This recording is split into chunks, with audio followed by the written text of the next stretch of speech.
So yet another gaffe by President Joe Biden, and you can already see the uncomfortableness on his face. Now, as you guys know, Joe Biden has shattered the record of days before between being elected and having your first formal press conference where you actually take questions from reporters, which is really important. It's vital to democracy to be able to maintain accountability. He shattered the record. He put it at 50. The biggest before that was like 20 or 30 days from George W. Bush. He told, and that was already an anomaly. So this was just absolutely insane, and you're gonna find out exactly why he did that. Now, for like the 50th time, he's going to refer to Kamala Harris as President Harris. Now, when President Harris and I took a virtual tour of a vaccination center in Arizona not long ago, one of the nurses on that tour. So obviously the main reason why right-wingers are spreading this is because it's part of this conspiracy that Kamala Harris is the one really pulling the strings behind the scenes. Now, what's really obvious is that there's two things that can be really taken here. One is that, the other is that clearly he's demented and mentally compromised, which has been obvious since day one. You'd have to be either blocking out the facts, or you're just not listening, or you're just so deep-seated in your ideology you refuse to change it. Now, I'm seeing a lot of people, a lot of liberals, coming out saying, oh yeah, and just naming off all the dumb stuff that Trump did.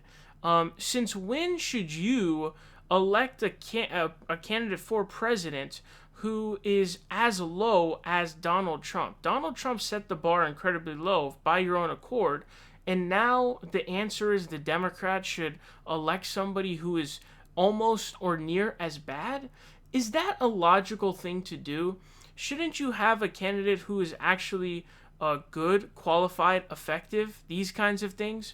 Obviously Donald Trump getting elected, he's a reality show host, all that stuff. Is the response then that the Democrats should elect a reality show host? Fuck no. And this is what I hate about the Democrats, man. The lack of real objectivity, just a lack of what seems to be basic logic and just basic like instincts to tell that obviously Joe Biden is having pretty clear cognitive decline. I mean, there's so much evidence of this. And, if it gets annoying listing all of them, but just to list you a few, he said he was vice president during the Parkland shooting. That happened in 2018. He was no longer vice president. He said that he worked with Deng Xiaoping, a leader of China, on the Paris Climate Accord when he was vice president. He was dead long before he became vice president.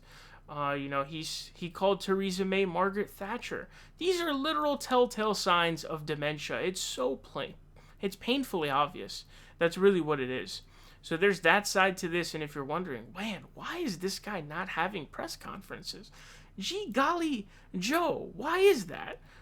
It's obvious. It's because he wants to avoid this. He's a laughingstock. He's a clown. He's not a president. He should be in a fucking nursing home. And unfortunately, this shit it's not like it's rare. But what really, mind boggles me is how much the people are willing to accept it, and seemingly are like, I love it. I want a demented lunatic as president.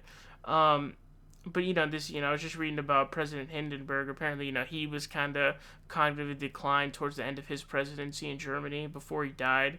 There was a report stating that, U.S. politicians often get Alzheimer's medication.